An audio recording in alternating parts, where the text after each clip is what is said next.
tardes otra vez. Vamos a continuar con la tercera intervención de la tarde, que seguro que vamos a disfrutar también muchísimo con ella, con lo que nos va a contar Ángel Olgoso. Bueno, pues en primer lugar también me gustaría agradecer la oportunidad de presentarle, porque bueno, la verdad es que para mí ha supuesto un descubrimiento, tengo que ser sincera, un descubrimiento de su literatura, así que estoy doblemente agradecida por presentarte y por haber descubierto tu obra. Bueno, pues Ángel Olgoso ha sido definido, por ejemplo, como uno de los autores de referencia del relato breve y fantástico en español. Y utilizando un símil con el atletismo, se ha dicho de él que ha desarrollado una larga carrera de fondo, especializándose paradójicamente en la distancia narrativa más corta, el relato o el cuento. Sobre su vocación como escritor de relatos, en una entrevista con ocasión de la publicación de su última obra, que ya ha sido mencionada aquí, Breviario Negro, del año pasado, pues él mismo ha dicho, y me permito decir sus propias palabras, él mismo ha dicho que le fascina el relato como miniatura, esa magia de la síntesis y la conmoción, de la puntería afinada, de la veloz emboscada. También me gustaría añadir que, bueno, a partir de lo que he leído, me parece que he sacado como conclusión que es un escritor comprometido con su oficio, muy trabajador, en cuanto a trabajador sobre todo, ¿no?, del lenguaje. Me ha parecido que él también a veces habla de sí mismo como un orfebre, bueno, habla de la Talacea granadina, porque es un autor de origen, al menos de origen granadino. Entonces, un trabajador muy minucioso del lenguaje o de las palabras, cuyo objetivo es la búsqueda de una nueva condición humana. En cuanto a su uso del lenguaje, Ángel Olgoso busca la máxima expresividad con el menor número de palabras. Y según él mismo ha dicho, cada palabra debe tener su peso específico, debe poseer sustancia narrativa, desbordar la página y dejar en el lector una huella imborrable. En cuanto al objetivo máximo o final de su literatura, este se podría resumir diciendo que Ángel Olgoso persigue hablar más de lo que no vemos que de lo que vemos, ¿no? Y de esto ya también se ha hablado mucho a lo largo de la tarde. Podríamos añadir que intenta crear un mundo personal y extraño que se baste a sí mismo, con el fin de dar en la diana del lector para hacerle sentir o reflexionar, para desasosegarlo y para situarlo en una atmósfera en la que es posible lo imposible. Bueno, y le he pedido a Juan Herrero, si él, que conoce evidentemente muchísimo mejor que lo conozco yo, conoce la obra de Ángel Olgoso, pues quería añadir algo. Entonces, Juan, si te parece añadir algo más. Simplemente referirme a obras concretas, como tú nos has dicho. Quiero decir que él tiene una evolución ya desde hace años, en donde va explorando territorios estos en donde se produce un choque de dimensiones y al mismo tiempo con un estilo muy, muy personal, muy lírico, con figuras de las cuales, por ejemplo, lo mismo hablo mañana, con figuras retóricas iluminadoras que fascinan al lector, y tiene el trabajo también muy especial del microrrelato, ¿no? Porque los cuentos que escribe son cuentos más o menos en la línea de cierta extensión, pero otros son de mínima extensión, ¿no? Y entonces ya desde hace años está cultivando los dos tipos de narraciones fantásticas, o de extrañeza o de inquietud, o de sorpresa profunda para el lector, ¿no? Y ya en obras, por ejemplo, como Los demonios del lugar, ¿no?, que es una de las que le dieron a conocer. Antes de esta tenías otras algunas, ya, de Los demonios del lugar, ¿sí? Porque Astrolabio y Los demonios del lugar son más o menos de la misma época.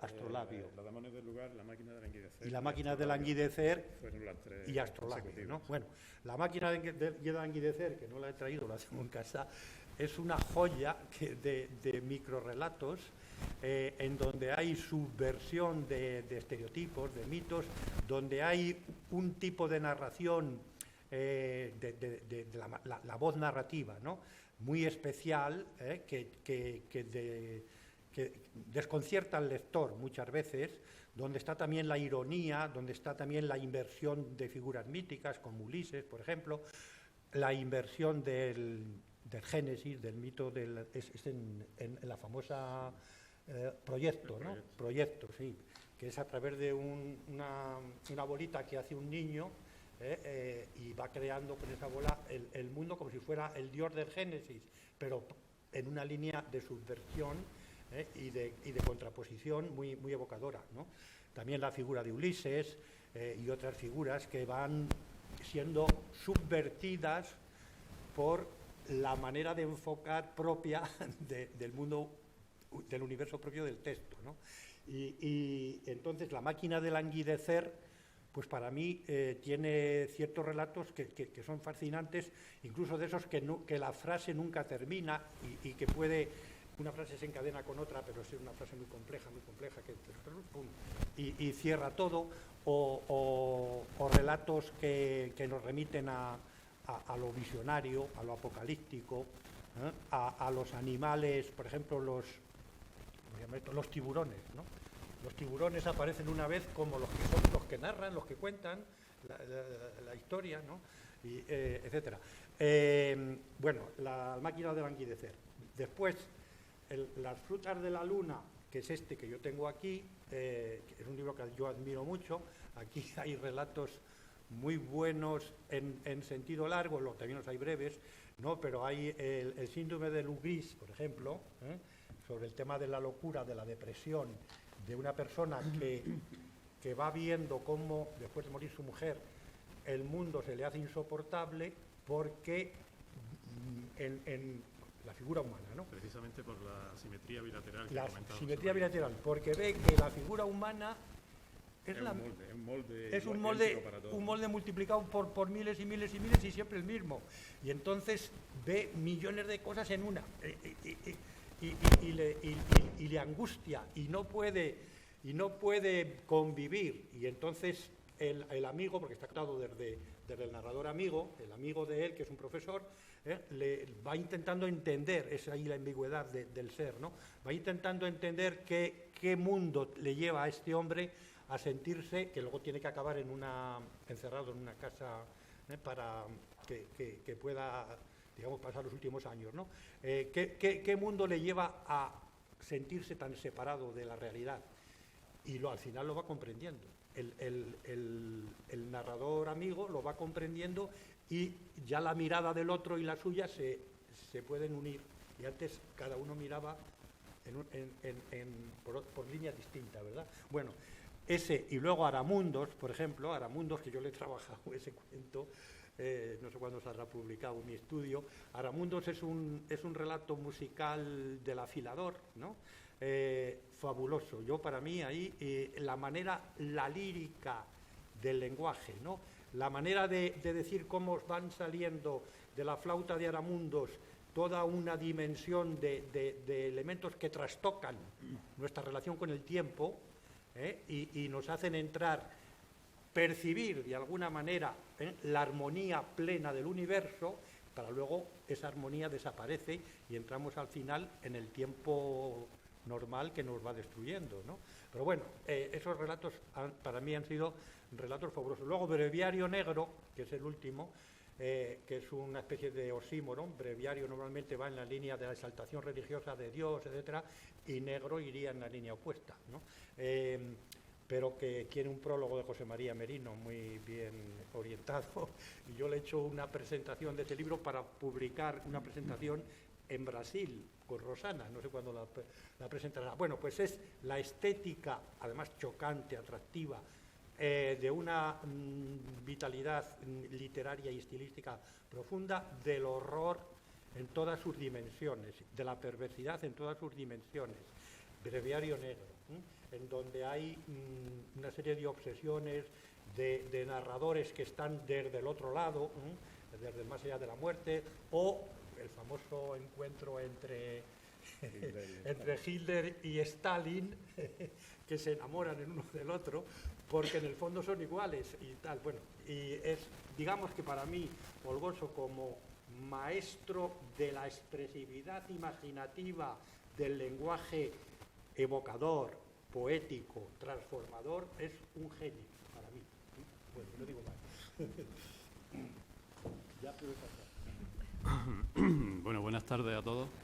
En primer lugar, agradecerle a Esther que me haya convocado a este congreso y me haya permitido el privilegio de compartirlo con dos maestros y entrañables amigos como son José María Merino y Juan Herrero. Si me lo permitís, os quiero llevar a un viaje a través de lo breve, lo extraño y lo imaginativo, comenzando con una evocación infantil. Durante aquellas eternas tardes entre la Vega y el Secano... ¿Se oye? ¿No se oye? Este suena mejor. ¿Sí? Sí, es que lo mismo hay que apagar uno. ¿Ya? Durante aquellas eternas tardes... ¿No? ¿El otro? Es al revés. A ver, ahora. ¿Ahora?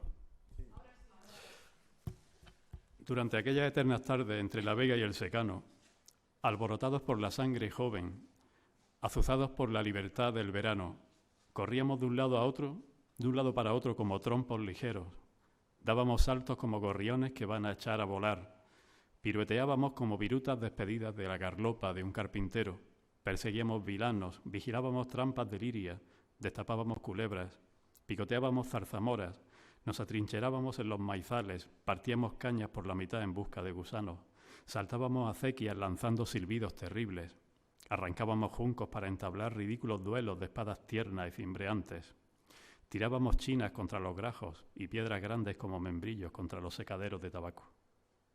Perdida la noción del tiempo, embriagados de licor de sol, llevados en volandas por un aire inmóvil con fragancia de mastranzo y pajuelas secas, planeando sobre un silencio de siesta, roto solo por las chicharras y algunas esquilas de ovejas, culebreábamos en el agua verdosa de la charca de la viña, escalábamos riendo la cruz de los cigarrones, explorábamos entre bufidos el empinado cerrillo del Tesoro y el barranco hondo del Salado, nos tendíamos despreocupados en la umbría de las piedras romanas de la atalaya, alcanzábamos dulzonas brevas pajareando en higueras que, como nosotros, no pertenecían a nadie. A lo largo de la jornada, el sol había dado de plano en los pelados eriazos del Secano, en sus lomas y recuestos, en sus lienzos de almendros y olivos tripudos, y ahora, como si una nube de lento paso arrojara su sombra leve encima de la vega, el día empezaba a morir mansamente arropado. La luz había dorado sin clemencia la tierra, y ahora la iba velando de jugoso rojo, impregnando de manchas cárdenas las azas, los caminos y las eras. El sopor se esfumaba, se alargaban los contornos. Los plantíos aventaban una fina brisa frutal, bien oliente. El ascua del cielo se debilitaba poco a poco hasta que en aquel tránsito al oscuro casi no había distingos. Únicamente el sereno avance de la noche lograba detener las ínfulas de movimiento perpetuo de nuestras correrías. Con churretes de sudor en las mejillas coloradas, sentados por fin en los terrones de los balates, o de pie con las piernas bien separadas y las manos en los bolsillos descosidos, mirábamos todos hacia el lugar convenido, acechando como juramentados y sujetando una brizna de hierba entre los labios. Más allá de la acequia gorda, bajo el cerro que verdeaba todavía en aquella época del año, esperábamos cada tarde el milagro, un portento que no podíamos entender y que tomaba parte en nuestras vidas, policromándolas con una emoción titilante y misteriosa. Ahí nos quedábamos, muy quietos, en el centro del mundo, los corazones ancheados, los ojos dispuestos al asombro, como si estuviera a punto de descender sobre nosotros una estrella o fueran a abrirse, de par en par, las puertas del país de los sueños. Entretanto, una tras otra, cientos de pequeñas linternas comenzaban a encenderse y a llenar el horizonte de la vega de delicadas señales intermitentes, como brasas de los cigarrillos de nuestros abuelos reunidos en sigiloso cónclave, como pupilas innumerables que refulgieran parpadeando en la noche. Aún no era cerrada, pero los destellos prendían puros como diminutas tulipas de cristal en la creciente oscuridad. Nos parecía que aquellos fanales de cuento de hadas cambiaban de modo fantástico, que tan pronto se aproximaban como se espaciaban de nuevo, que iniciaban un diálogo luciente, alegre, confidencial, por el cual se nos arrebataba a regiones desconocidas, por el cual sentíamos nostalgia de algo que no había existido nunca, de cosas amables y frágiles, de alegrías sencillas e inocentes. El efecto, mirando absorto a través de la penumbra, era el de una cinta viviente de brillos quebrados, el de un mar abigarrado de espejuelos que se dispersaban en 1000 chispas, el de una lluvia de plata que levitara ante los sembrados. No acabábamos de admirarnos de esa visión que poseía algo de pátina fosfórica, de intensidad lunar. Embobados por la claridad líquida en la que hervían aquellos puntos movedizos, nuestra respiración se aquietaba y nuestros dedos se encogían, sin que lo advirtiéramos, dentro de las sandalias de goma. Aquella risueña insinuación de otra realidad que atravesaba el espacio hasta nuestros ojos maravillados, donde viviría para siempre sin consumirse, parecía anunciar una plenitud inefable, un júbilo confortador. Todos nuestros pensamientos estaban suspensos en la sensación de aquel sitio, nimbado por tenues llamitas rientes que pigmentaban la vega y la noche con su bruma lumínica, evocaba vagamente algo bello y distinto, una vida secreta de raros y efímeros instantes. Puede que el resplandor de los gusanos de luz fuese fugaz, pero dejaba en el espíritu una especie de mágico encantamiento, de sorpresa cautivadora y latente, de paisaje de otro mundo. Puede que las luciérnagas desaparecieran hace décadas de la orilla hoy ciega de la vega, pero como quien pierde el rastro de un objeto precioso o una vez se abrazó de amor, como quien saborea en el recuerdo la extinguida gama de lejanos momentos felices, sus lucecitas dulces y centelleantes aún laten en la oscuridad con el ritmo de los sueños, aún hacen que el corazón se oprima con una inquietud indefinible, como si hubiera asistido a una operación prodigiosa de la naturaleza. La evocadora, la fascinante irradiación de aquellas luciérnagas en las remotas noches de verano ha iluminado no solo el cuadro de todo lo vivido, sino también la soledad de 3 décadas y media de escritura. Como a los mismos insectos, nos atraen las luces en la oscuridad.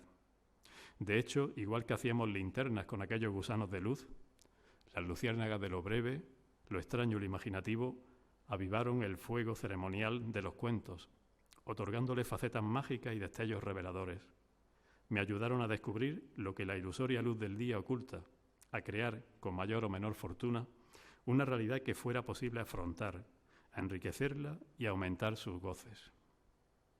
Nada ha conseguido evaporar el fresco pero fulgente misterio de aquellas luminarias que me abrieron paso en la oscuridad a las formas móviles de lo onírico, a una literatura de imaginación que aspira a superar los lindes de lo común, a presentar enmiendas a los planes de la creación, a poner un pie en otros mundos.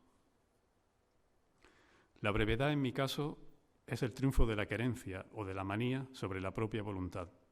Igual que uno nace delgado o grueso, alto o bajo, hay quien gusta de quedarse corto o decir lo suficiente a decir demasiado.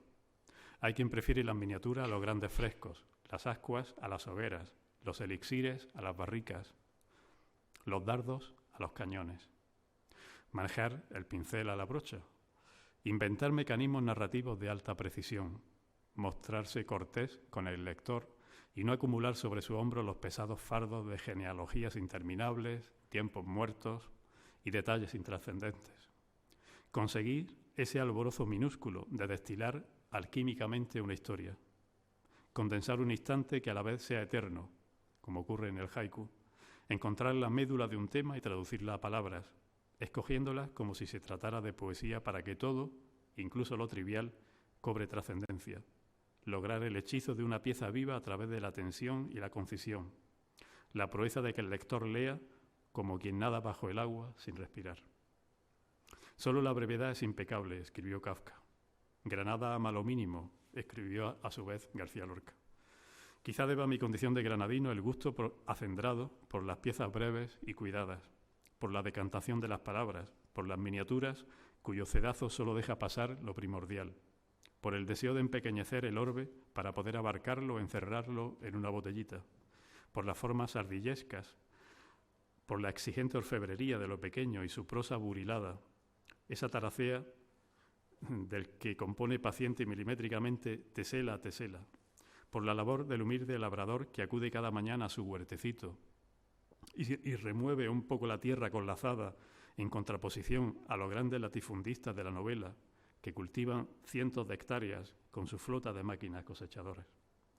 ¿Qué duda cabe que a algunos nos atormenta la misma y maldita ambición que a Joubert, amigo de Chateaubriand, la de resumir siempre un libro en una página en una frase y esa frase en una palabra? Ante un texto breve, el creador que aspira a la perfección y siente que su obra está inacabada puede acercarse a ese ideal y minimizar el sufrimiento que conlleva la creación. Ese creador sabe a sí mismo que en la variedad proteica de lo breve, que en el corpus fragmentado de un libro de relatos en el que cada texto debe valerse por sí solo, tendrá difícil conseguir un mundo propio, una voz inconfundible, un personaje inmortal. En ese sentido, el que mira es en ambos casos un curioso, ávido de todo. Sin embargo, el que cuenta, aun siendo la misma persona, es alguien de pocas palabras que desea dejar solamente la esencia, suscitar interés a través de un tempo distinto y de una prosa de vibración calculada, evitar los lugares comunes, buscar lo singular, que abobina de las novelas que, según Stevenson, no son más que chismes y a las que, según Clarín, les vendría bien una huelga de fabricantes de papel.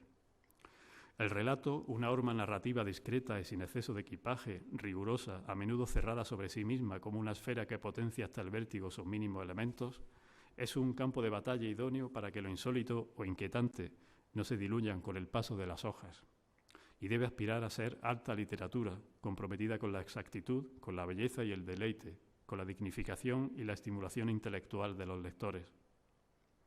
Si el pecado de la longitud excesiva es imperdonable, no lo es menos el de la brevedad por la brevedad, que corre el peligro de degenerar en la ocurrencia, en lo epigramático, en literatura de azucarillo, o en esas manifestaciones fundamentalistas de lo breve como son en Sudamérica la OBB, Orden de la Brillante Brevedad, en México la Triple C, Cofradía del Cuento Corto, o en España la Logia del Microrrelato. Todas con sus guardianes, firmes e insobornables, como aquellos dragones que custodiaban las manzanas de oro del jardín de las Hespérides. El corolario de todo esto sería que, entre la vida abreviada de los relatos en miniatura y la espesa selva de columnas salomónicas con pámpano y acantos de las novelas, dos paradigmas literarios que con frecuencia duran lo que una exhalación de vaho en un cristal, debe situarse el relato que tenga el peso justo por lo que comunica, independientemente de la extensión. Si posee proporciones y armonía, tendrá vitalidad. In medio tutissimus ibis. Es cierto, como apuntó Nabokov, que entre las dos fechas de una lápida se agradecen los detalles, pero también que la distancia más corta entre el hombre y la verdad es un cuento. Si percibimos la brevedad y su búsqueda de lo esencial como una decisión estética o un modo de concebir el acto creativo, la extrañeza denota un estado, un clima, una cualidad furtiva, un halo de incertidumbre que proyecta la obra en torno suyo y permite al lector experimentar un acceso a lo inesperado, el placer de levitar, felizmente ajeno al peso de la costumbre. Ya Casanova observó que la facultad de ver la verdad solo se aviva en los seres humanos a través de un sobresalto o convulsión. No obstante, esa capacidad humana de despertar y acceder a otro nivel de conciencia puede estimularse, tal vez más eficazmente, si lo anómalo se hace soluble en lo común, si se siembra la duda en el lector sobre la verosimilitud de lo narrado y el asombro se alinea con naturalidad en el friso de lo habitual. No es preciso darle la vuelta a la realidad únicamente en espacios exóticos o mediante sortilegio y azares insospechados. Lo familiar favorece de igual forma lo imprevisto y lo fatal, y de manera más terrible por cercana e inesperada. En ese capítulo de Castilla, de Azorín, en que el viajero llega a una posada de noche y siente que tiene miedo de morir en cualquier sitio de aquella inmensidad, y a la mañana siguiente despierta y ve la luz en la ventana, descubrimos las cosas tranquilas de la vida y su perturbación. Como bien dice José María Merino, la literatura debe hacer la crónica de la extrañeza, porque nada hay en nuestra existencia que no sea raro. Sí, quizás sea esa una condición indispensable para que los artistas puedan considerarse como tales, el hecho de no ver nunca las cosas como son, de persuadir a sus semejantes a mirar más allá de la rutilante pero fina y engañosa piel de la realidad, si es que tal cosa existe, de inocularles una desazón irresoluble, una perplejidad no exenta de nostalgia por un mundo distinto al que nos toca vivir. Desde niño, cuando el deleite impregnaba cada lectura, cuando era tentado irresistiblemente por cada nuevo descubrimiento, cuando abrir un libro era como acercar una antorcha a un bajo relieve en el fondo de una cueva, cuando mis ojos no saciados conferían a cualquier biblioteca o librería el aura de una gruta de Aladino rebosante de tesoros y prodigios, me fui acostumbrando sin saberlo a que solo lo extraño me resultara familiar. Pronto sentí predilección por las historias extraordinarias, desaforadas, especulativas, visionarias, enemigas del día, por los desvaríos de la percepción, por los gabinetes de maravillas, por el lado de la sombra, en definitiva. Pronto busqué con fruición entre las páginas de un libro la inminencia de la sorpresa, del esclarecimiento, del final del delirio, todo aquello con una luz propia e inusitada, todo aquello que suscita extrañeza, una mera intuición, una amenaza latente, un vértigo, una fantasía de los ojos cansados, la sensación de hallarse en un país extranjero, un latir inesperado, un escalofrío como cuando presenciamos un eclipse o presentimos que hay alguien detrás de nosotros que no puede estar allí. En nuestro país, desafortunadamente, la sombra de Sancho Panza sigue siendo muy alargada. Desde su arranque, la historia de la literatura española relegó lo fantástico a un segundo o tercer plano, eclipsado por lo genuino español, entre comillas, la picaresca y el realismo a ultranza. Todo lo que postulara excepciones al orden de lo real, difuminara esos límites que hemos construido para acotarlo o mostrara supuestos visos de realidad, era relegado al curso lateral de la historia. Aquí nunca se ha mostrado tanto respeto por lo raro, por la unción de sueño y vigilia, por el encabalgamiento de lo probado y lo improbable, por los autores que tendieron sus hilos en una geografía imaginaria, como lo ha hecho, por ejemplo, la tradición inglesa, abierta a obras singulares, a atmósferas nimbadas de recónditos arcanos, a talentos extravagantes y a géneros narrativos alejados de la célebre representación de la vida ordinaria de cada día. ¿Acaso lo extraño no es una condición previa y propia de la literatura? ¿Acaso hay algo más extraño que aquello que consideramos normal? El hecho de que vivamos en una espora de polvo que fluctúa alrededor de una pequeña estrella en el rincón de una de las millones de galaxias del universo, el hecho de que cada uno seamos un sujeto con un cuerpo particular compuesto en esencia por un tubo digestivo del que brotan 4 extremidades más un mollejón gris que rige el conjunto, resulta cuando mínimo turbador. Podría considerarse incluso que cada nacimiento es, en puridad, una aparición por la que nos volvemos temporalmente visibles y que al final de nuestras vidas nos transformamos de nuevo en fantasmas.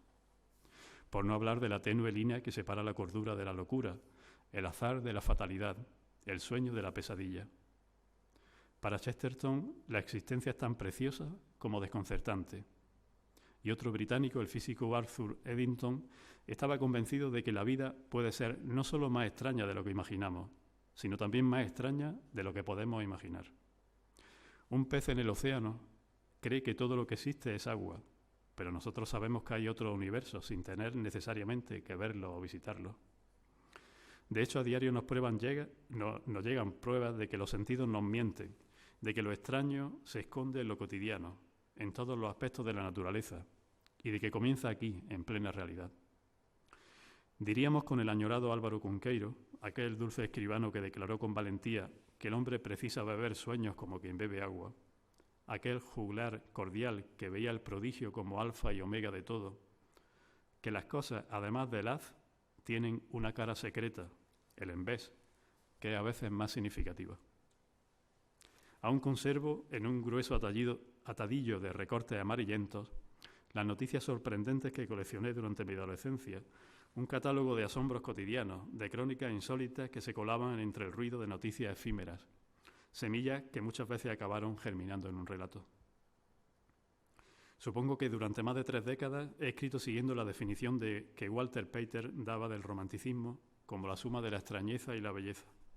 escrito para aquellos que aún quieren ser sorprendidos, ver desafiada su comprensión con lo imprevisible o lo inaudito, para aquellos que se saben fatalmente atraídos por las irisaciones de lo extraño, gustan de pasear sobre el abismo, sienten todavía curiosidad, cuyo goce se ve incrementado por efecto de la resonancia de lo inquietante, o de forma puntual se encaminan a lo extraño huyendo de la realidad, que a juicio de Einstein no es más que una ilusión muy persistente. En esa frontera entre lo real y lo irreal, en ese umbral de mundos en frágil equilibrio, en ese riacho de aguas turbulentas y corrientes encontradas, donde el rigor de la lógica pierde vigor, es donde suelo sentarme a pescar evidencias de cosas no vistas, a remover nuestras ancestrales angustias, temores y esperanzas, a alterar al lector que se siente cómodo o a confortar al que no nota la tierra bajo sus pies, a reconocer lo desasosegador de nuestra condición, tan excepcional como la de la marioneta atrapada en su paraje intermedio, entre un reposo escalofriante y otro vivo y habitado. Lichtenberg, en uno de sus aforismos, sitúa al hombre en esa misma encrucijada. El ser humano es, tal vez, mitad espíritu, mitad materia, como el pólipo es mitad planta, mitad animal. Las más extrañas criaturas siempre están en zonas fronterizas. La tercera de esas señales luminosas que me han indicado el camino, la tercera de esas vetas nutricias que recorren el sustrato de mi huertecillo es el sobrepujar de la imaginación. Si la extrañeza desciende sobre el lector como una noche inacabada en que la claridad de la razón se va borrando, para que esa penumbra irreal se asiente sobre su mundo precisa del brío de la imaginación, capaz de convertir a las historias en alfombras voladoras. Y ese milagroso impulso, esa poderosa excitación, ese apremio respecto a la vida imaginaria, esa pasión creativa, caudalosa y libre, tiene su fuente en la juventud. Cuando escribimos los primeros libros, cuando la mente nos servía y se encendía como un tizón que alumbraba un lugar encantado, cuando éramos capaces de ponerle herraduras al diablo, esta intensidad, esta ebriedad de la imaginación nos hacía planear sobre las tierras y mares del tiempo, sin miedo a la gramática, a la sintaxis, los anacronismos o los neologismos. Nos hacía vivir febrilmente en el interior de los seductores espejismos de las ficciones. Eran los jóvenes años en que anhelábamos que lo imaginativo fuera, como en el primer romanticismo, hermoso, loco, embelesador. Eran los años de un convencimiento absoluto, que la imaginación proporciona un sustituto soberano a la vulgar realidad de la experiencia veraz. Después dependía de cada uno, de cada cual, sostener esa energía para que ésta no se agotara ni deviniera en un resplandor moribundo, en ceniza. Durante milenios, una pequeña y secreta hermandad de díscolos han apoyado la idea de que somos criaturas hechas de imaginación, o lo que es lo mismo de ensueños y esperanzas. De que la creatividad es engendrar algo donde antes no había más que vacío, es el atributo humano más excelso, emocionante e incógnito. De que solo desde la invención se puede explicar la realidad vivida. De que las historias se imaginan porque la realidad no se adecúa a nuestros anhelos. De que la cualidad suprema del hombre tal vez sea la de favorecer la posibilidad de lo imposible. Como aquel personaje del Grillo de Hogar de Dickens, que solo se sentía verdaderamente feliz al imaginar máscaras terribles, diablillos que aparecían por sorpresa, cometas vampiros, al que la idea de una nueva zozobra le causaba un placer inenarrable y que llegó a perder dinero para procurarse asuntos infernales de linterna mágica. Algunos escritores y lectores han sido tentados por las percepciones fantásticas. Se han entregado con gusto a la materia dúctil de la libre fabulación a través del sencillo a la par que inefable artificio del lenguaje. En su poética, Aristóteles sentencia que la ficción es más verdadera y universal que la historia. En Antonio y Cleopatra, Shakespeare sitúa estos reveladores versos. El mundo natural aún no ha podido igualar los prodigios de la imaginación. Para Baudelaire, la imaginación es la reina de las facultades. Alfred de Musset expresó bellamente que la imaginación abre a veces unas alas grandes como el cielo, en una cárcel pequeña como una mano. Antonio Machado lo clarificó en su estrofa: se miente más de la cuenta por falta de fantasía. También la verdad se inventa. El lema de Antonin Artaud rezaba: nunca real y siempre verdadero. Para Einstein la imaginación es más importante que el conocimiento. En uno de sus microrelatos, el escritor satírico Stanislav Jelsilek confiesa: soñé con la realidad, me desperté aliviado. Para John Banville, la invención se muestra tanto o más convincente que la verdad. Hasta Valle Inclán escribió en 1926 que no todo lo real puede ser demostrado científicamente, en una carta dirigida al periódico El Sol, en apoyo del señor Argamasilla, joven que aseguraba poseer visión de rayos X, caso para el que la reina María Cristina constituyó una comisión de sabios destinada a estudiarlo, presidida por Ramón y Cajal. Para ver, cierra los ojos, aconseja el cineasta y artista Jan Svanmeier, invitándonos a renunciar a la racionalidad, a liberar una infancia interior en estado salvaje, en aras de un goce caótico y permeable a la realidad visionaria. Y lamenta que a los niños, durante su etapa de aprendizaje, los padres, la escuela y la sociedad prefieran inocularles la realidad a la imaginación. Quizá porque esta es subversiva y desobediente, una herramienta para desertar, una especie de apostasía de la realidad que indaga en lo posible, mientras que cualquier sistema social pretende la conformidad y el sometimiento a lo real y nos intenta convencer de que es lo mejor. Los neurólogos actuales dicen que esta visión racionalista y utilitarista del mundo que se ha impuesto va contra la naturaleza humana, pero nuestra civilización no parece estar interesada en la imaginación ni necesitar la creación auténtica. Lo que busca es entretener a las masas con bagatelas, falsificaciones baratas e imposturas rentables para que no piensen, abismadas en las pantallas y los escaparates. Los que no podemos evitar estar constantemente en las nubes, en Babia, en la luna de Valencia o caminar por los cerros de Úbeda, los que necesitamos aplacar de continuo el hambre de irrealidad, ser bendecillos con el polvillo mágico de lo oculto, los que estamos convencidos de que lo maravilloso es una flor cuyo perfume se da muy raramente, prensada casi siempre entre las hojas de un libro, y tenemos la certeza de que la realidad es una alucinación pavorosa con aspecto de orden, un lugar para frecuentarlo un rato pero no para vivir en él. Nunca somos más libres que cuando soñamos en nuestras visitas nocturnas o diurnas al otro mundo, que cuando nos acrecemos con el dulce picor de la fantasía y el asombro, que cuando, emancipados momentáneamente de la impureza de la realidad, nuestros espíritus vuelan férvidos y raudos por esos espacios infinitos. No se puede vivir por delegación, es cierto, pero se puede imaginar a través de otro, leyendo, por ejemplo, a los que depositan refulgente nácar en las sombras de nuestras vidas, hermoseándolas. Pensemos en cuántas vidas se iluminan con las resplandecientes imaginaciones, con los fogonazos que hacen ver las cosas desde otra perspectiva, con las insurrecciones contra la banalidad cotidiana, que disipan la monotonía de este mundo prosaico mientras se mira por la rendija de la invención en busca de lo perdido o lo escondido. De esta vocación humana, de esta facultad soñadora gloriosamente inútil nacida en las largas noches de las cavernas, bajo el ensalmo vibrante e hipnotizador de los contadores de cuentos, emergieron la Atlántida, el Jardín de las Delicias, Avalon, el Dorado o el reino del Preste Juan, antes de que las grandes navegaciones redujeran el ámbito de lo fantástico y la ciencia actuara como disolvente de lo imaginario. ¿No suele decirse que el paraíso solo está en la imaginación? ¿Acaso no es factible querer estar fuera del mundo y seguirlo, sin embargo, muy cerca? ¿No nos permite la imaginación, como la bondad humana, ponernos en el lugar del otro? ¿Hasta cuándo, nos preguntamos con Cortázar, vamos a seguir creyendo que lo maravilloso no es más que uno de los juegos de la ilusión? El lector del siglo XVI consumía con avidez libros de caballería, aceptaba el prodigio, lo sentía como verdad posible, interpretaba a su gusto, su gula de magia. El XIX ya desarrolló un público de criterios realistas, y desde entonces no parece sino que solo se puede hablar de lo fantástico como nostalgia. Sin embargo, el fuego de los cuentos, el recibir lo insólito como un regalo, el dar vida y temblor a criaturas traídas de la nada, aún nos puede calentar cuando sentimos el frío de la existencia en nuestros huesos. En el arte, que es un mero reflejo y no la realidad misma, el realismo no tiene ningún sentido. Sabemos que al contar algo, los hechos se convierten inevitablemente en ficción. Lo que caracteriza al arte es algo indefinible que te hace sentir una especie de hierofanía, una experiencia sagrada, la promesa de una revelación, una añoranza, una percepción de eternidad.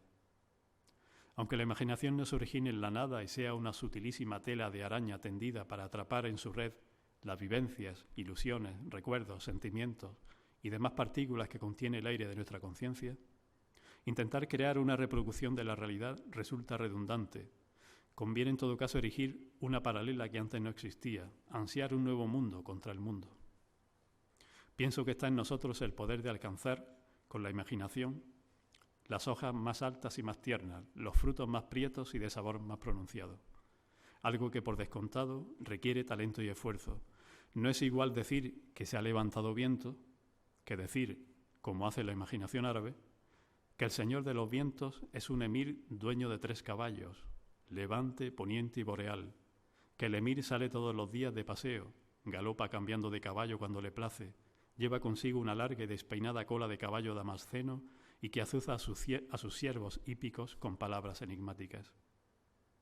No es lo mismo leer un acta vaticana de beatificación que conocer, por la pluma llena de fascinadora gracia de Álvaro Cunqueiro, los milagros de Saint Eflam, aquel monje que vivió otrora en Bretaña, que hacía pájaros con hierbecillas cogidas aquí y allá y los soltaba en los campos, que leía a folio abierto en libros cerrados y que estando en Roma le llegó un olor a quemado y supo que ardía su iglesia bretona y vino volando a ella y mandó llover. Cunqueiro, como Lord Dunsany, fue uno de esos faros que nos enseñó a soñar, a ver la realidad como un sueño maravilloso envuelto en una melancolía dorada, que hizo más luciente lo ordinario y lo puso lejos, ígneo como una piedra preciosa. Uno de esos pocos que cada siglo enjollan el corazón del mundo, con tesoros quiméricos, con paraísos secretos, que iluminan todos los ámbitos con sus invenciones y logran que sea verdad lo inverosímil. Hoy, en esta ocasión que no desea ser un cónclave solemne, sino una reunión de amigos en torno a Juan Herrero, una velada de escritores especialistas en torno a la literatura fantástica, entre los que quizás se encuentren agazapados como polizones, no obstante bienvenidos algunos partidarios de la realidad. Quiero defender que la vida se muestra incompleta si en ella no tiene cabida la imaginación, y que no hay mejor golosina para el gusto que una literatura anclada en lo imaginativo, esa que para Joan Perucho representaba la pura y simple reivindicación de la poesía y lo maravilloso frente a la racionalidad excesiva de la vida. Quiero postular que, aunque el realismo arraigara funestamente en el ADN de la literatura española y lo real no se ha servido en demasiadas ocasiones de forma cruda e indigesta, hay que escribir sobre lo que se sabe, pero también sobre lo otro, apropiarse siquiera ilusoriamente de lo que la vida no es capaz de procurarnos. Quiero señalar que sin la reserva de libertad de la imaginación, uno de nuestros rasgos fundamentales como especie, como el instinto de querer comprender lo que sucede en la mente de los demás, la humanidad solo poseería parcelas estabuladas, yermas, polvorientas, muertas. Quiero recordar que la imaginación es tentadoramente diversa y multiforme, una caja de resonancia en la que entra cuanto sucede alrededor para luego salir transfigurado, que es la irrupción insólita de un elemento extraño en plena realidad. Es el sofisticado placer que los románticos encontraban en las ruinas tupidas por el musgo. Fascinaban a su imaginación porque la incitaban a completar las formas que aparecían inacabadas ante los ojos. Es las otras dimensiones, es los universos paralelos, es las ideas dispares de verdad, es los mundos probables dentro de este, es la rosa del milagro que Valle Inclán quería que floreciera, es el caldo nutritivo del que bebo, es lo que propugna la divisa patafísica por la que siempre me he regido. Me esfuerzo de buena gana en pensar cosas en las que pienso que los demás no pensarán.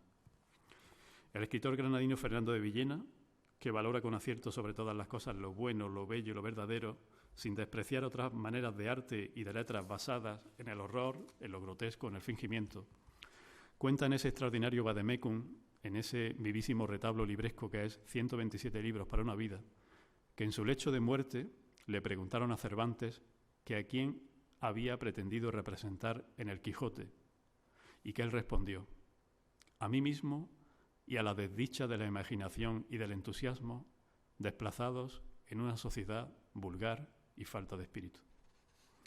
Sea pues esta triple arcada bajo la que crecí, estas 3 volátiles líneas de fuerza, sean estas 3 luciérnagas glosadas, la brevedad, la extrañeza y la imaginación, como una pequeña flota ardiendo en llamas a lo lejos, como farolillos que ayuden a rasgar la oscuridad o esa densa y enojosa niebla que a menudo nos atosiga, que actúen además de acicate y de bálsamo, que permitan mirar a las estrellas desde nuestra alcantarilla y tejer la tela de lo imposible.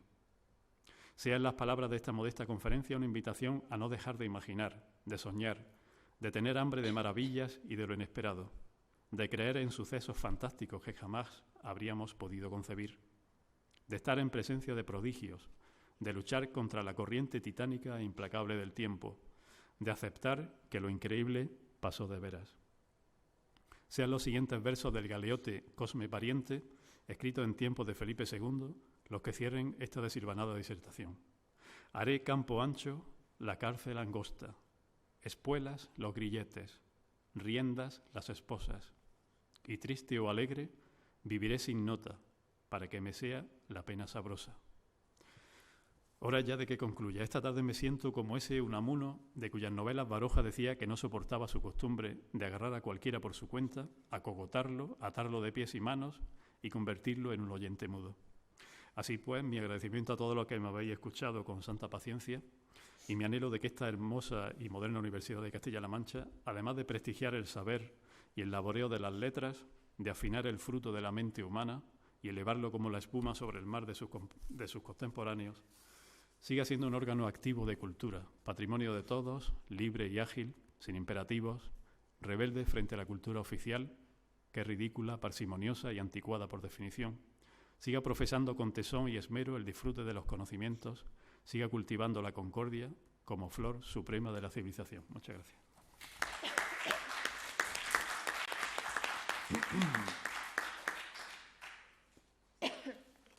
Bueno, pues la verdad es que muchísimas gracias. Yo creo que nos ha demostrado su verdad, su excelente hacer con el lenguaje. Creo que hemos estado todos, escuchándote con una atención, con una gran atención, así que muchas gracias. A vosotros. Sí, muchas gracias. Y como nos decía Esther antes, quizá podemos, si os parece bien, ¿no?, dar paso a un debate, una tertulia. Que venga María aquí, ¿no? Sí, pues eso es. Y Esther, ¿prefieres venir tú? Sí. Quizá.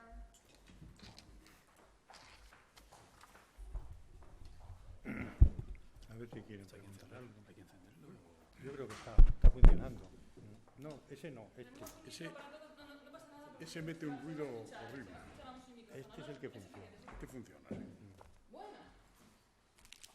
Bueno, pues insisto en expresar mi admiración, ¿no?, en comprobar que los gigantes literarios no son seres fantásticos, son seres absolutamente tangibles, y aquí tenemos buena prueba de ello porque tenemos a tres que nos han fascinado totalmente con sus exposiciones desde distintos tonos y desde distintas perspectivas, ¿no? El tono lírico de Ángel, desde luego, ha sido algo extraordinario también, ¿no? Estábamos todos escuchándole con la boca abierta. Reitero, por lo tanto, el gran honor, ¿no?, que supone para mí estar sentada aquí. Me siento como una de esas partículas subatómicas, ¿no?, de las que antes se hablaban, porque verdaderamente es asombroso, ¿no? El lema de nuestra facultad, hoy, este año que estábamos celebrando, ¿no?, el 30 aniversario, somos de letras, ¿no? Entonces, qué mejor, ¿no?, qué mejor forma de demostrar cuando Ángel nos hablaba precisamente de esto, ¿no?, de la universidad como institución, ¿no?, demostrar que somos de letras a través de iniciativas como esta, ¿no?, que verdaderamente ponen de relieve el amor a la literatura, el amor a las letras, y desde luego son tardes, creo que será absolutamente inolvidable para todos, ¿no?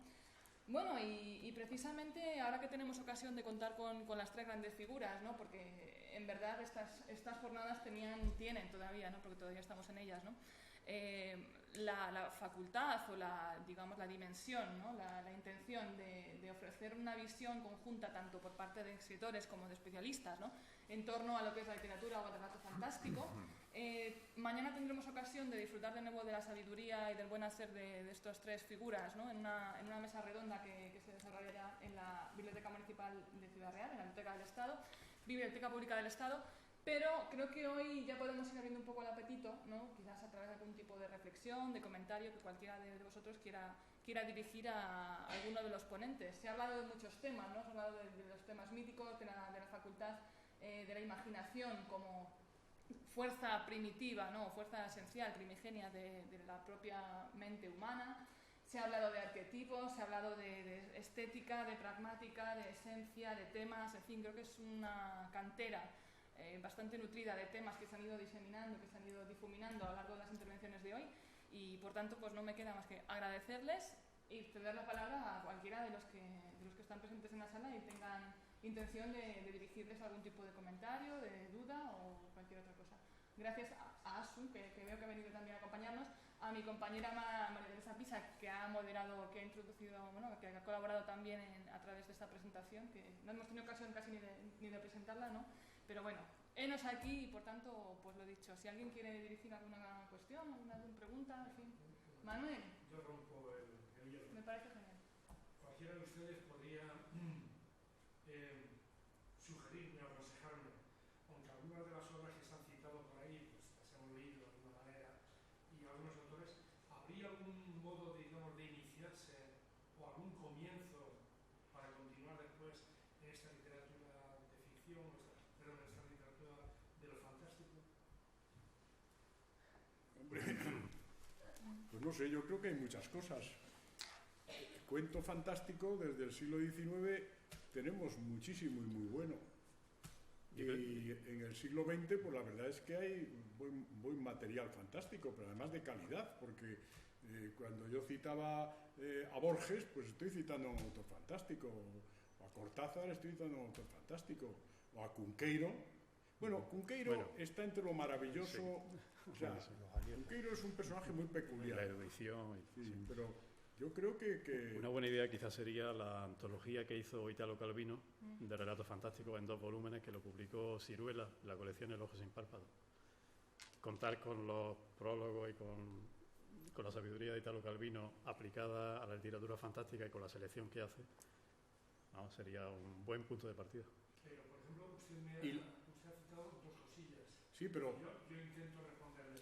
¿Es conveniente, por ejemplo, empezar por un siglo anterior al 19 o directamente podemos meternos en la literatura actual de gente de escritores actuales? Mire, yo le propongo otra antología, que es la que yo cité antes, de Bioy Casares, Silvina Ocampo y Borges, que es una antología de relato fantástico que trata relato fantástico del 19. Bueno, yo creo que trata relato fantástico mítico, vamos, o sea, ya sí, bueno, salen cosas... Chino, de la tradición ellos son china, generosos con lo fantástico, ¿no? Porque sale hasta, hasta el cuento del Deán de Santiago. Sí, es que son muy abiertos a un campo muy pues creen que es muy universal. ¿No? Pero mire, José María Merino, bueno, no sé si irá en los libros, tiene sus cuentos en una publicación todos juntos, casi, ¿no? Sí.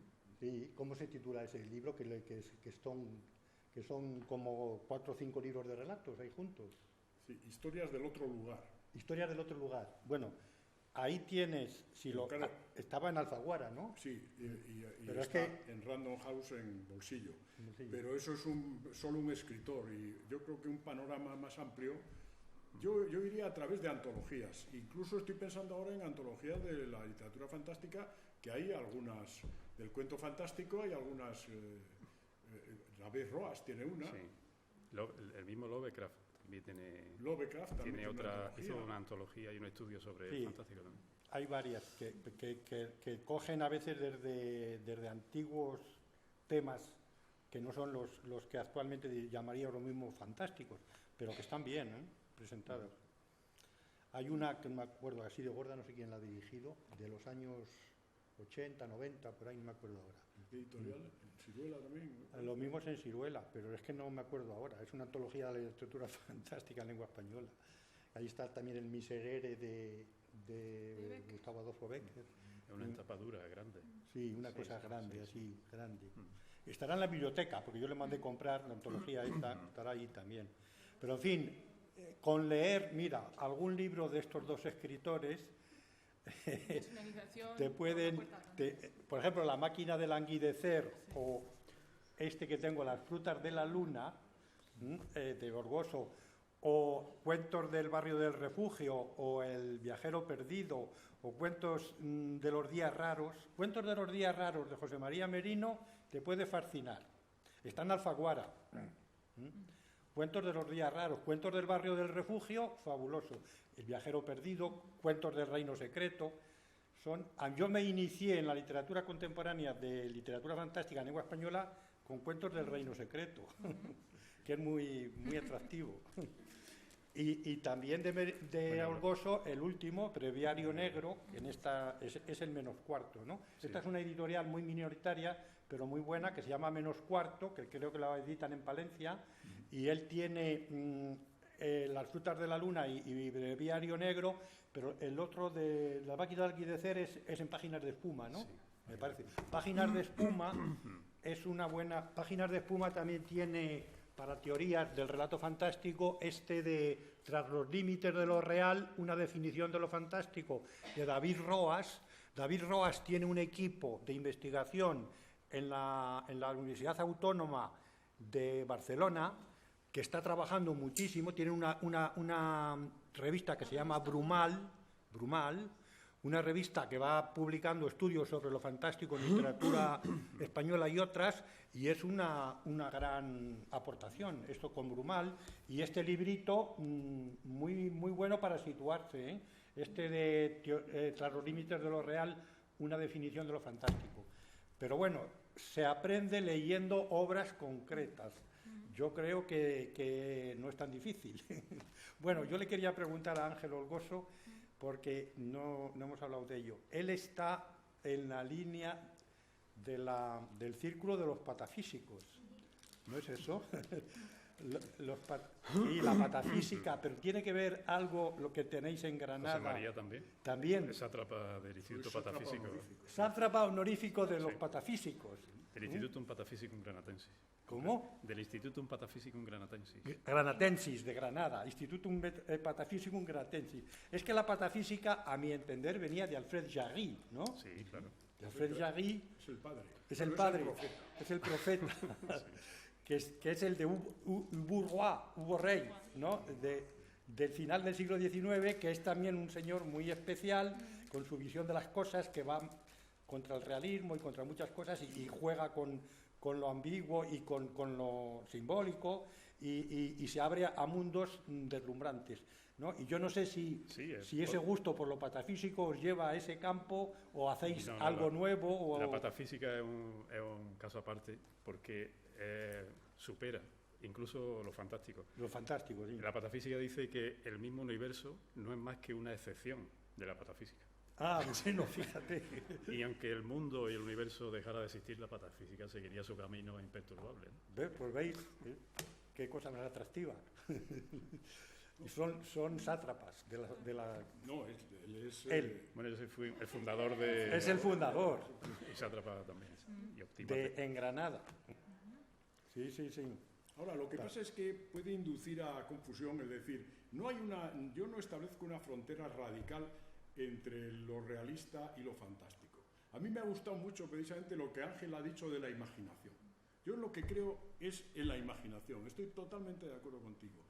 Y a veces, cuando se defiende lo realista, se defiende un realismo sin ninguna imaginación, y no quiero citar porque últimamente está volviendo a renacer. Oiga, si es usted realista y es como Dickens o es como Galdós, bueno, pues muy bien, porque en Galdós el mundo del sueño es importantísimo. Sí. Galdós entra dentro de los personajes de una manera fascinante. Sí. O sea, sea usted Galdós. Pero hombre, el realismo un realismo chato, sin gracia ninguna, sin crear, porque claro, la materia de la literatura es el alma, el corazón humano, esa es la materia de la literatura. No hay ninguna ciencia, ninguna que estudie como la literatura, vamos, que se aproxime con la literatura a lo que somos los seres humanos. Y el campo de lo fantástico trata del ser humano, tal vez efectivamente en el sueño, en una frontera misteriosa, pero está alimentado por la imaginación.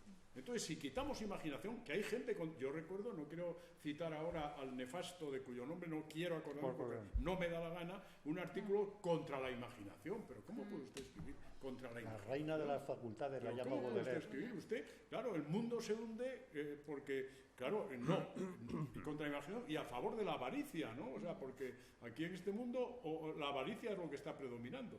La avaricia más brutal. Nunca hemos vivido tanta avaricia como ahora, ¿no? Contra la imaginación. Yo defiendo la imaginación. Y la imaginación, claro, le da un toque a la literatura. Puedes entregarte totalmente a lo fantástico, perfecto, pero yo incluso cuando trabajo con textos realistas nunca olvido es eso a lo que me obliga la imaginación, que son los aspectos extraños de la realidad, porque claro, esa visión de lo raro yo la tengo totalmente.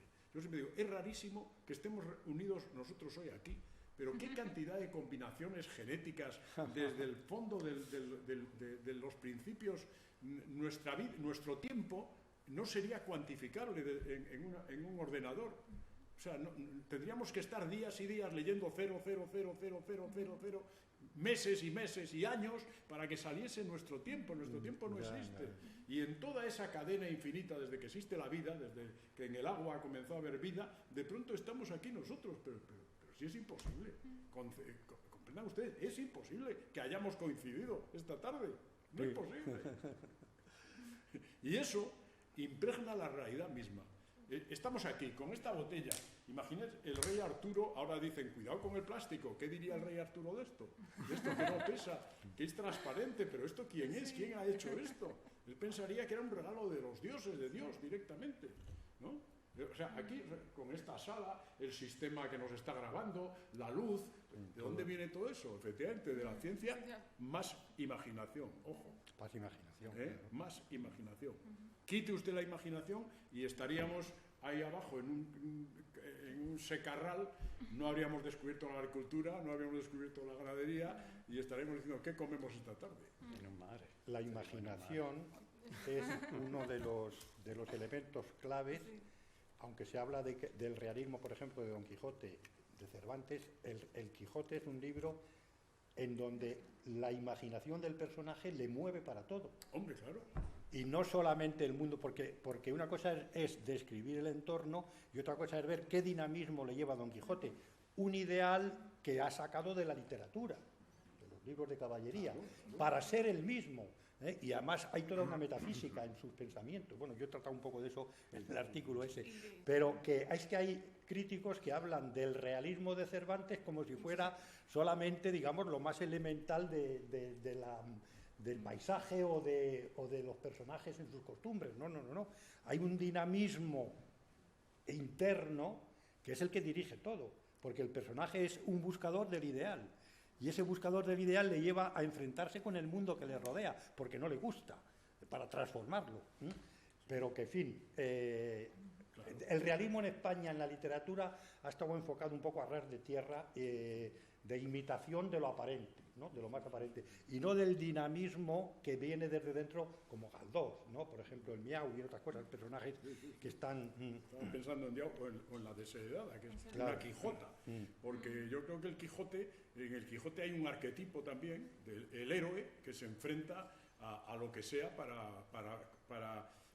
para que sus sueños prevalezcan. Tiene un sueño de justicia, de felicidad universal y tal, y quiere que sus sueños prevalezcan. Pero para construirse una identidad digna de él, hasta que se da cuenta que lo mismo ha metido la pata y quiere ser solo don Alonso Quijano, pero ya ha pasado por todo el aprendizaje, y ya ha llegado, y luego se lo contagia a Sancho, además. De todas maneras, yo en eso estoy de acuerdo con Harold Bloom, que nunca vio con demasiada notaria el Quijote, cuando se indigna diciendo que la muerte del Quijote es intolerable y se mete con Cervantes por matar a... Hombre. Bueno, y más fantástico que el episodio de la cueva de Montesinos, ahí tenemos precisamente la facultad la creadora. Eso es totalmente fantástico. Claro, efectivamente. Pero es que en el Quijote hay una cosa fantástica desde el principio. Yo defiendo y he escrito que el Quijote no empieza en un lugar de la Mancha de Cuyo, empieza en Desocupado Lector, porque esa voz, la voz de ese tipo que entra en el prólogo, es una voz que está engañando a Don Quijote. O sea, es él el que nos está contando la historia, esa voz, que no es la voz para mí no es la voz de Cervantes. No, es el narrador editor. Y ese narrador de editor. pronto dice, pues no sé cómo sigue esta historia. A lo mejor me está liando usted me está engañando. Sí, hay metaficción ahí usted también. está diciendo estos molinos que Don Quijote está viendo gigantes, a lo mejor es verdad que son gigantes, es usted el que me está diciendo que no son gigantes. A mí esa voz me fascina, que además es insuperable. Yo creo que es lo mejor del Quijote, porque nunca superaremos. Esa primera persona existió siempre, vamos, por lo menos desde la literatura, desde el Ramayana, porque Valmiki está dentro del Ramayana contándonos el Ramayana, pero el Quijote le da una vuelta y crea una voz misteriosa, Es la del yo editor de una historia que tiene que irse creando poco a poco, y metiendo como si fuera verdadera, pero toda es ficción. Claro. Por eso me contaba antes Ángel, que él tiene un cuento donde el Avellaneda lo escribió Cervantes. ¿Ah, sí? Y claro, yo lo pensé y dije, caramba, qué bien pensado, qué bien pensado. Porque claro, así Cervantes puede aprovechar la segunda parte, no solo para meter la primera parte, sino para meter al otro Quijote, que es el malo, porque el bueno soy yo, que yo siempre he dicho que Borges no leyó el Quijote. ¿Ah, sí? Porque si Borges lee de verdad el Quijote, hubiera encontrado el doble está en la segunda parte. El doble está en la segunda parte. En la segunda parte está el doble. Y además la tema Quijote, el tema borgiano donde los haya, ¿no? Porque van a hablar con don Diego Tarfe. Con Álvaro Tarfe. Álvaro Tarfe, que es el personaje que se ha escapado de la que se ha escapado de Avellaneda. Que se escapa del otro. Dice, ¿no es ese el señor Tarfe que sale en tal libro? Granadino. Granadino. Del Y pueblo van a hablar con él y le van a llevar ante un notario. Bueno, pero vamos a volver, si les parece, sobre el tema de la literatura fantástica propiamente, ¿no?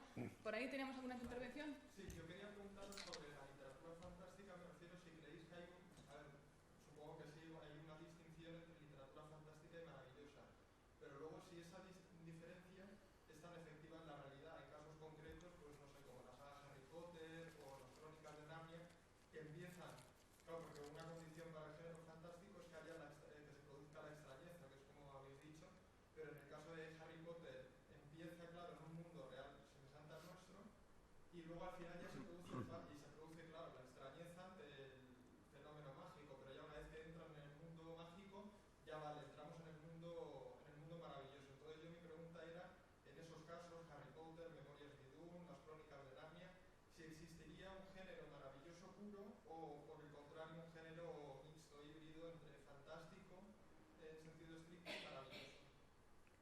Harry Potter es un híbrido.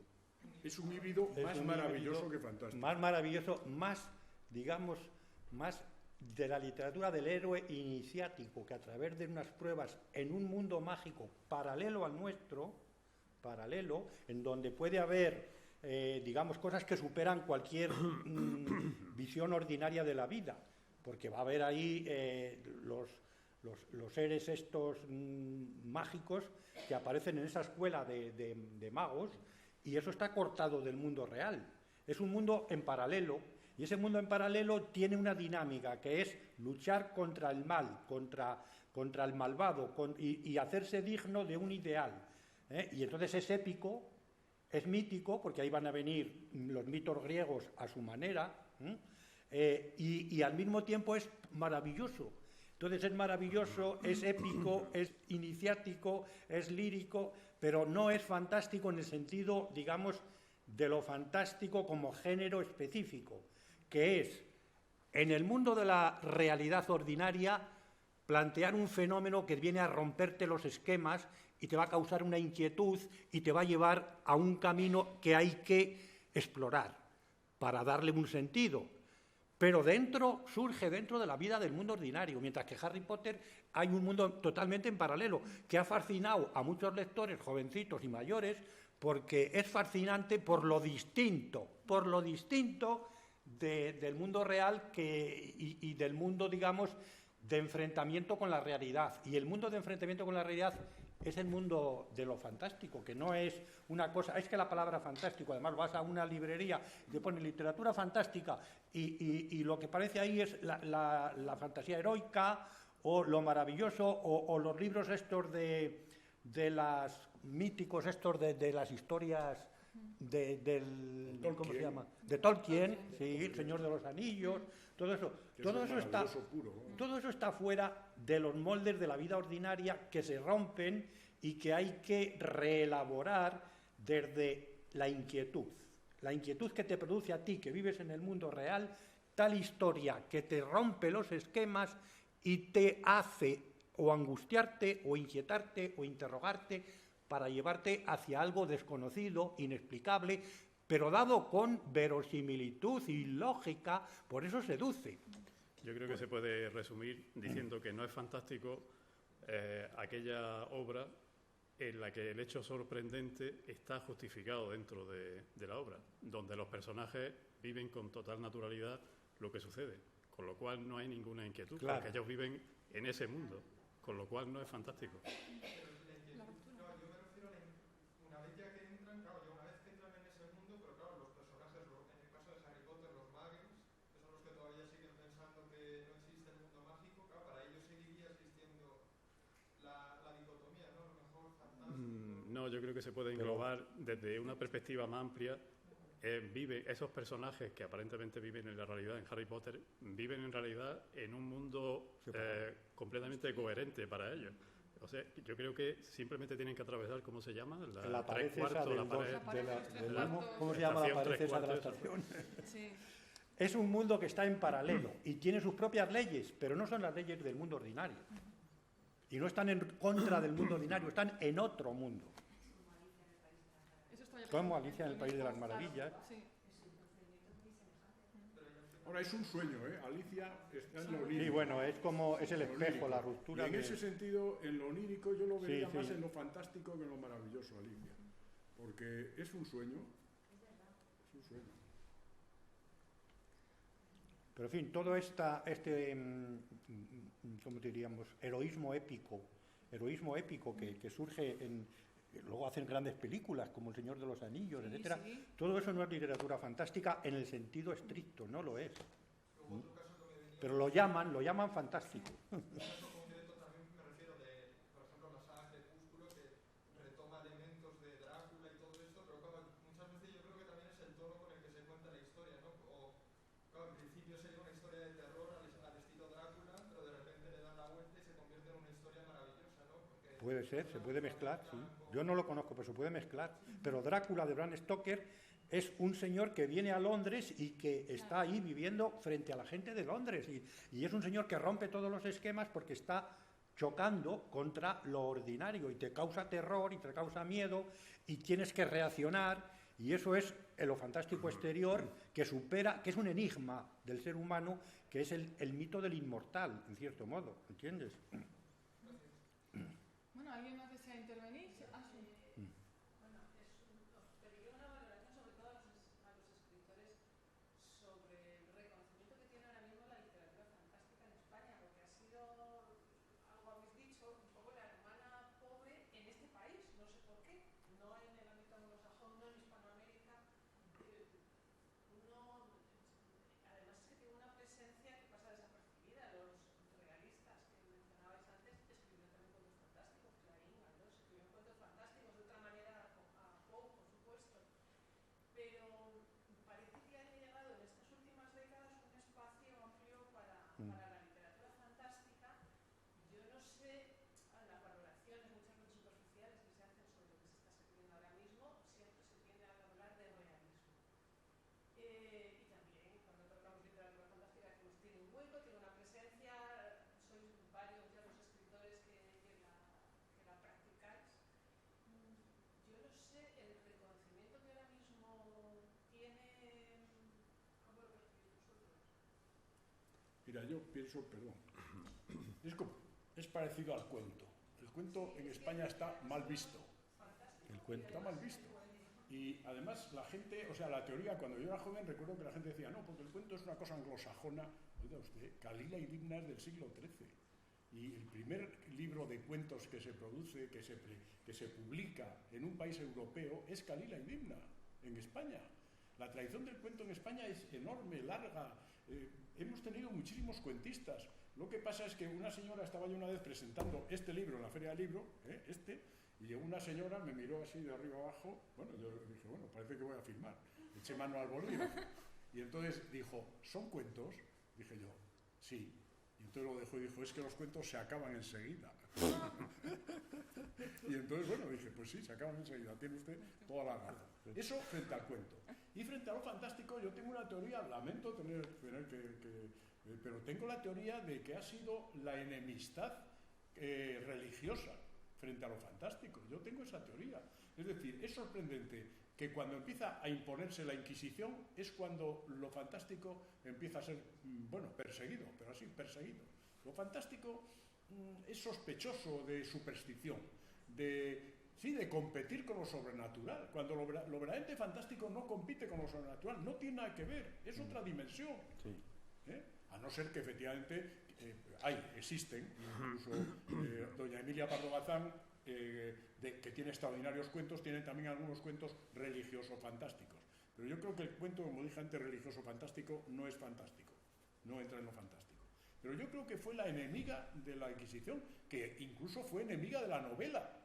O sea, bueno, el teatro se lo quiso cargar continuamente. El teatro era algo odiado por la... Lo que pasa es que el teatro, claro, entretenía a las gentes. Hombre, los poderosos también querían que la gente tuviese su fútbol, que en realidad era el teatro, ¿no? No, tal. La novela en dos ocasiones estuvo prohibida, incluso ya en el siglo XVIII estuvo prohibida la novela. Durante 10 años. Venían novelas de Strangis, ¿no? Y, por ejemplo, los libros de caballería se prohibió exportarlos a Indias. Porque, claro, no podías estar enseñando el Evangelio a los indios y que al mismo tiempo viesen que en un libro, igual que el Evangelio, había una novela de caballerías. Porque dirían, si esto es verdad, esto también será verdad. Entonces había que impedir que llegasen las novelas, que era lo que había, las novelas de caballerías a Indias. ¿Qué pasa? Que los barcos, las cubas de agua, en vez de llevar agua, llevaban novelas de caballerías. El contrabando de novelas de caballerías era impresionante. Y yo creo que esa enemiga pues acabó calando. Porque, por ejemplo, yo lo he estudiado mucho. Cuando Clarín o Galdós escriben cuentos fantásticos, Galdós tiene uno precioso, se llama Celín, y Clarín tiene uno, La mosca rubia,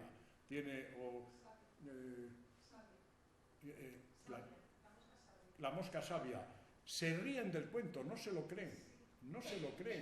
Celín es un cuento precioso, una ciudad donde las calles cambian de sitio y los lugares cambian de sitio. Es prodigioso porque la imaginación de Galdós, era extraordinaria. Pero se ríe del cuento, viene a decirnos, no os creáis que yo me estoy creyendo esto, Ya. Esto es un juguete que estoy haciendo, no me lo creo. Don Juan Valera también, bueno, Juan Valera tiene un cuento, ahora no recuerdo el título, que es como una muchacha que consigue la inmortalidad, pero resulta que lo que no consigue es mantener la juventud. Eso es de un sádico. Yo digo, pero ¿cómo? Y es porque se ríe del cuento. Ha querido escribir un cuento tal, pero decirme, oye, yo no me creo esto y la vuestra es que fijaros cómo va a terminar esta vieja inmortal, o sea, cada día con más arrugas y más hecha polvo, ¿no? Entonces yo creo que ha habido un clima antifantástico fomentado desde la perspectiva eclesiástica. Vamos, yo estoy totalmente seguro. Bueno, no te quiero contar, todos los libros, yo citaba antes, el de Pedro Mesía, Silva de Varia Lección, el de Antonio de Torquemada, el Jardín de Flores Curiosas, prohibidos totalmente por la Inquisición, pero bueno, y los lees ahora y dices, pero ¿qué es lo que tenía de malo el Jardín de Flores Curiosas? Yo tengo un pequeño librito ilustrado que lo conoces, de Almanaque de Asombro, que es un homenaje a esos dos libros. Claro. ¿Recuerda? Ilustrado por Claudio Sánchez, con el lenguaje de la época. Yo creo que ha habido una presión durante casi 5 siglos en contra de lo fantástico. Lo fantástico es basura, Lo fantástico, no, incluso ya un miedo un poco a la propia literatura, a la propia novela. La novela, hombre, vosotros sois todos muy jóvenes, novelas no verlas. Se decía cuando yo era un chaval. Jugando con la palabra. Tú estudiabas mucha más historia y literatura de la que estudian ahora, el triple, pero no leías ni una sola novela. Claro. Es más, las novelas, todas estaban prohibidas, o estaban en el Indes Librorum Prohibitorum et Expurgatorum, donde estaba todo. Los Tres Mosqueteros estaban en el Indes Librorum Prohibitorum. Doña Emilia Pardo Bazán, que era una católica practicante, una escritora católica, muchos de sus libros estaban prohibidos por la Inquisición. Y luego había un libro de un padre jesuita, de cuyo nombre no me acuerdo, que se titulaba Lecturas buenas y malas. Todo estaba allí. En la biblioteca de mi colegio no había nada. Solo había unos libros de otro padre jesuita belga, que eran libros de niños buenos, que no había quien los aguantase. Unas novelas de niños ejemplares insoportables. Normal que mi buen padre tenía todos los libros en casa y yo decía, oye papá, dicen que el Indes Librorum, los Tres Mosqueteros no se puede leer. Y mi padre decía, nil obstat. No hay nada en contra. Yo decía, tú lee todo lo que te dé la gana, lee todo lo que quieras. Yo creo Tú mismo que sabrás si es buena o mala la lectura. hay una confluencia de elementos que han propiciado ese desprecio español por lo fantástico, ¿no? Primero, abundando en lo que ha dicho José María, el antiguo régimen veía como enemiga la imaginación porque es un espacio de libertad que puede procurar la libertad de alguna manera, ¿no? O luchar por ella. Luego está también el clima. El clima español precisamente no es muy apropiado para los ensueños, las apariciones. No tenemos esa niebla londinense. Y quizá, ¿por qué no reconocerlo? La chata imaginación del pueblo español. Bueno, pues habrá excepciones. Hay excepciones, pero no muchas. Esa visión de la vida a ras del suelo, ¿no? A ras del suelo, sí. Sí. Pero no excluye todo esto que estáis diciendo, que desde hace 20 años, más o menos, y vosotros sois testigos y además habéis contribuido a ello, desde hace 20 años más o menos, por lo menos en ciertos ambientes académicos y de cultos, ha resurgido con fuerza, porque lo mismo antes estaba asfixiado, ¿no? El interés por lo fantástico. Y en torno a ciertas revistas, como la revista Quimera, que hicieron un número especial, la revista Ínsula, los coloquios y congresos que se están haciendo cada vez más, y el grupo este de Roas y otras personas, Ana Casas, etcétera, están, y además editoriales como estas, y Alfaguara, por ejemplo, etcétera, y la otra del hijo de la... ¿Cómo se llama? ¿Cómo se llama la editorial esta que...? Ciruela. Ciruela. Sí, bueno, sí. Ciruela.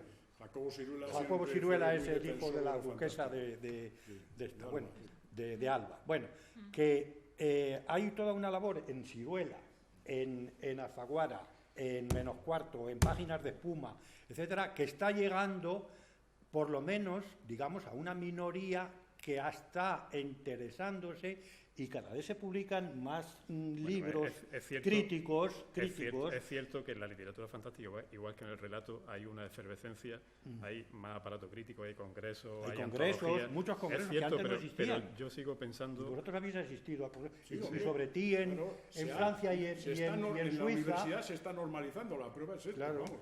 Pero yo sigo pensando que no llega al gran público y que sigue siendo algo minoritario. Bueno, yo estoy diciendo una cierta... Al lector español... Una cierta minoría que se conoce por esto, por estos datos. Y si el relato breve fantástico ya es el apestado de los apestados, ¿no? Porque ya es la absoluta especialización, ¿no? Un relato breve y además fantástico, ya para qué hablar, ¿no? Ya.